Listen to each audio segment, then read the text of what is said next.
Savoir déployer un A/B test est une compétence de plus en plus recherchée dans le monde du numérique. Je vous raconte mes premiers A/B tests et vous apporte mes conseils sur le sujet tout de suite dans Parlons Design.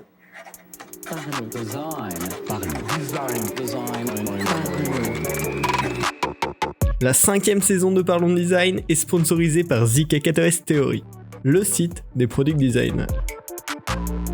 Salut, c'est Romain Pachna et aujourd'hui on se retrouve dans Parlons Design pour discuter du sujet des A/B tests, pour que je vous raconte un petit peu mon expérience et vous donne quelques premiers conseils sur le sujet. Alors, un A/B test, c'est quoi ? C'est tout simplement le fait de tester en production plusieurs variantes d'un même flow utilisateur pour faire un choix basé sur la data. C'est une méthode qui est très utilisée par les startups qui sont en recherche vraiment d'optimisation de leur flow utilisateur. Notamment, c'est très utilisé par Netflix et ils ont écrit beaucoup d'articles sur le sujet, autant des articles techniques sur la mise en place que des articles sur la manière dont on peut concevoir ces A/B tests. Mais pour le cas de Netflix, ils vont l'utiliser de plein de manières différentes, mais un cas d'usage assez caractéristique, ça va être pour tester la conversion d'un parcours d'abonnement. Il y a le parcours d'abonnement classique, on va designer d'autres variantes, on va les mettre en production, et certains utilisateurs vont voir tel parcours, d'autres utilisateurs vont voir un autre parcours. On va suivre les statistiques pour derrière voir, ok, ce design-là fonctionne mieux, donc c'est celui qu'on va garder. Les A/B tests, c'est vraiment une solution pour optimiser des parcours de manière très fine. Là où des tests utilisateurs vont nous permettre d'itérer sur un même parcours, de trouver là où il y a des problèmes pour l'utilisateur et d'affiner tout ça, les A/B tests, ça va vraiment être, on va faire des petites modifications ou des flows complètement différents, mais voilà, on va faire deux alternatives et puis on va les donner au grand public et on va voir s'il y a une différence significative entre les deux. Donc récemment, j'ai eu l'occasion de tester cette méthode des A/B tests sur une de mes applications qui s'appelle Sésame. C'est un gestionnaire de mots de passe disponible sur iPhone, iPad, Apple Watch et Mac, qui a un certain nombre d'utilisateurs, et je cherche à optimiser plusieurs parcours au sein de l'application. Dans un premier temps, le premier A/B test que j'ai réalisé, c'était pour intégrer une nouvelle fonctionnalité. Cette nouvelle fonctionnalité, elle permet de gérer plusieurs types de comptes. Historiquement, dans l'application, on peut enregistrer ses comptes web avec un identifiant, un mot de passe, de manière très classique. Je me suis dit, ce serait peut-être intéressant d'intégrer la possibilité de gérer des codes Wi-Fi, des cartes bancaires, des choses comme ça au sein de l'application. Il faut savoir que Sésame est une application, un gestionnaire de mots de passe qui a pour but d'être hyper simple pour être accessible même aux personnes qui sont vraiment pas dans la tech. Donc ce genre de fonctionnalité, c'est de la complexité en plus. Et je me suis dit, peut-être que finalement je vais perdre des utilisateurs à cause de ça, parce que oui, c'est un plus, oui, on peut faire plus, mais finalement, est-ce que ça répond vraiment aux besoins de mes utilisateurs ? Je ne sais pas vraiment. Donc, j'ai designé deux variantes, la variante classique sans cette fonctionnalité, et puis la nouvelle variante avec cette nouvelle fonctionnalité qui permet de gérer plusieurs types de comptes dans l'application Sésame. Donc l'hypothèse derrière ça, c'était est-ce qu'en complexifiant l'app avec cette nouvelle fonctionnalité, on va perdre des utilisateurs ? Donc j'ai designé puis développé ces deux versions, et 50% des utilisateurs qui ont téléchargé la nouvelle application ont la variante A, et 50% ont la variante B. Donc en fait, chaque personne qui télécharge l'application n'aura pas tout à fait la même application, et comme ça va me permettre de tester vraiment en conditions réelles ces deux possibilités. Derrière, bien sûr, il y a un suivi des statistiques avec certains trackers spécifiques qui me permettent de voir si ça impacte ou pas. Et en attendant un certain temps pour avoir un nombre d'utilisateurs qui sont passés par ces deux flows-là assez important, parce que sinon, bien évidemment, on va pas pouvoir avoir des vraies statistiques fiables. Là-dessus, j'ai attendu à peu près d'avoir 2000 utilisateurs qui étaient passés par ces flows-là, donc ça fait 1000 utilisateurs sur la première variante et 1000 utilisateurs sur la deuxième, pour avoir des statistiques fiables. La conclusion en les regardant, c'est que finalement ça semble influer que très très très faiblement l'usage de l'application. Les metrics qui avaient été sélectionnés, qui ont été comparés, ont très peu varié, et très probablement que cette petite variation qui était de l'ordre de 1% était plus due au hasard parce qu'on était sur un échantillon réduit. Mais globalement, la conclusion était que avec cette feature ou sans cette feature, la différence était clairement pas significative.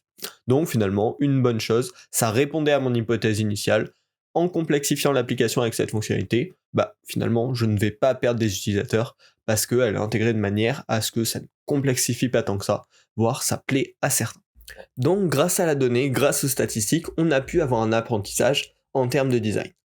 Derrière, quelques mois plus tard, j'ai réutilisé la méthode des A/B tests pour tester un nouveau flow utilisateur qui était le flow de onboarding. Donc juste après que les gens aient téléchargé l'application, quand ils vont devoir ouvrir l'application pour la première fois, la découvrir, s'inscrire, essayer d'améliorer le nombre de personnes, le pourcentage de personnes qui complètent ce flow et deviennent vraiment utilisateurs de l'application. Alors, sur le premier test dont je vous ai parlé, on était vraiment sur un A/B test avec 2 versions. Sur cette itération sur l'onboarding, j'ai testé 4 variantes. On pourrait dire que c'est un ABCD test, mais finalement il y a eu 4 variantes avec 2 écrans d'accueil différents, mixés avec 2 écrans de création de compte différents. Donc dans ce flow de onboarding, bien évidemment, il y a plusieurs écrans. Il y en a 2 que j'ai fait évoluer, ou en tout cas j'ai testé de nouvelles hypothèses. Donc ça m'a permis d'avoir 4 variantes de flow utilisateur. Là où des tests utilisateurs classiques auraient pu être intéressants, ils auraient manqué de précision. C'est des flows qui sont relativement peu complexes dans la manière de les naviguer, donc les potentiels problèmes vraiment d'usabilité sont relativement réduits. Et du coup, là, on est vraiment sur de la recherche d'une mesure de conversion à grande échelle. Donc les tests utilisateurs n'auraient pas forcément marché dans ce cas-là. On va plutôt chercher à optimiser sur un gros nombre d'utilisateurs et du coup en testant en conditions réelles. Donc avec ces 4 versions de flow utilisateur pour le onboarding, elles ont été bien sûr développées et encore une fois, 25% des utilisateurs ont eu la première version, 25% la deuxième version, 25% la troisième version et 24% la quatrième version, de manière totalement aléatoire. Donc c'est-à-dire que à chaque fois qu'une nouvelle personne téléchargeait l'application, elle tombait sur l'une de ces versions sans elle savoir que c'était une version de test.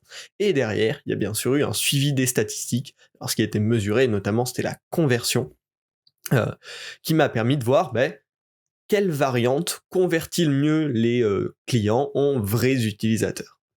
Et ce qui s'est avéré, pareil, après un certain temps, et là il a fallu à peu près également, on est aujourd'hui, là où je vous parle, à environ 600 utilisateurs qui sont passés sur chaque variante, donc il va falloir attendre encore un petit peu plus pour avoir les résultats définitifs et avec des statistiques solides, mais il semblerait que le nouvel onboarding avec l'écran de création de compte classique fonctionne mieux, plus 10% de conversion environ par rapport au onboarding classique. Donc, pareil, c'est un apprentissage que la donnée affirme, que les utilisateurs démontrent d'eux-mêmes, parce que on voit que la conversion augmente sur ce flow utilisateur-là précis. Voilà, encore une fois, un apprentissage concret grâce à la data, grâce à ces A/B tests. Donc, j'espère que ça vous a donné envie, que ça vous a motivé à mettre en place des A/B tests. Je vous ai préparé quelques tips and tricks, mais bien sûr, il y aura un épisode qui arrivera bientôt pour vous donner un peu plus de conseils là-dessus. La première chose importante pour faire des A/B tests, c'est qu'il y a besoin d'une quantité d'utilisateurs importante. S'il n'y a pas déjà une application en production avec des utilisateurs, ça va être impossible de faire des A/B tests. Parce que si on n'a pas un gros panel d'utilisateurs, la qualité des statistiques sera jamais bonne, les résultats sont jamais significatifs de manière mathématique, et du coup on pourra jamais tirer de conclusion de ces A/B tests. C'est là où forcément des startups comme Netflix ou Uber ont vachement de facilité à faire ces A/B tests parce qu'ils ont un panel d'utilisateurs tellement important que en quelques heures, voire quelques semaines, ils ont des résultats hyper significatifs. Donc voilà, ça c'est vraiment le prérequis pour faire des A/B tests. Également, quand on va faire des A/B tests, c'est toujours important de garder une version de référence, la version originale du flow utilisateur, plus des variantes. La version de référence, ça va vraiment être la base, et on va analyser les variantes par rapport à cette référence. Est-ce qu'il y en a qui performent mieux, qui performent moins bien, etc. Je vous recommande également de commencer avec les A/B tests classiques à 2 possibilités, comme le premier dont je vous ai parlé, et ensuite essayer d'aller plus loin si besoin avec plusieurs variantes. Mais dans un premier temps, c'est bien de commencer juste avec 2 variantes pour commencer à se former au sujet. Un autre petit point très important que j'avais pas forcément très bien géré dans le premier cas et que j'ai mieux géré dans le second cas, c'est que c'est super important de définir dès le début les métriques à suivre, les métriques qui vont pouvoir caractériser le succès ou non d'un A/B test. Dans le cas du onboarding, c'était très clairement la conversion qu'on voulait regarder, donc c'est la stat que j'ai traquée dès le début et que je regarde encore et toujours, mais c'est important de savoir qu'est-ce qu'on cherche à améliorer avec ces nouvelles variantes. Sinon, on ne pourra pas tirer de conclusion propre, et ce sera une conclusion a posteriori qui pourrait être biaisée potentiellement par nos envies. Et enfin, le dernier petit conseil que je vais vous proposer dans ce podcast, c'est de se pencher un petit peu sur les mathématiques et vraiment sur comment faire une analyse mathématique des résultats, qu'est-ce qui est un résultat significatif, comment fonctionnent les intervalles de confiance, etc. etc. Là, c'est vraiment de la statistique, hein, et si on comprend pas bien les statistiques, on peut tirer des conclusions qui sont fausses. Et donc, c'est hyper important de se pencher sur cet aspect-là. Il y a plein d'outils en ligne qui expliquent ça, de très bons articles. J'essaierai d'ailleurs de vous en mettre en description. Donc quand on fait des A/B tests, c'est vraiment important de prendre le temps de se former à quelles sont les bonnes pratiques, comment lire surtout ces A/B tests, parce que sinon on perd tout l'intérêt, forcément, si on lit des conclusions biaisées.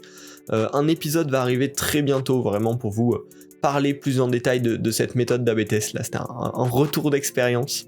Mais en attendant, j'essaierai de vous mettre un petit article en description de cet épisode. Voilà, j'espère que ce podcast vous a plu. C'est une méthode vraiment passionnante et hyper intéressante en termes de résultats. Ça peut vraiment permettre d'optimiser des parcours à grande échelle. Donc je vous invite à découvrir ça si c'est un sujet qui vous intéresse. Et puis, si ce podcast vous a intéressé, je vous invite à vous abonner pour ne pas rater les prochains épisodes et à laisser une petite note sur Apple Podcast ou sur votre plateforme de podcast préférée, un petit 5 étoiles, un petit commentaire. Moi, ça me fait toujours hyper plaisir d'avoir vos retours et ça permet également de mieux référencer le podcast. Donc voilà, c'est vraiment un bon support si vous aimez Parlons Design. Voilà, on se retrouve la semaine prochaine pour un nouvel épisode. Salut! Design.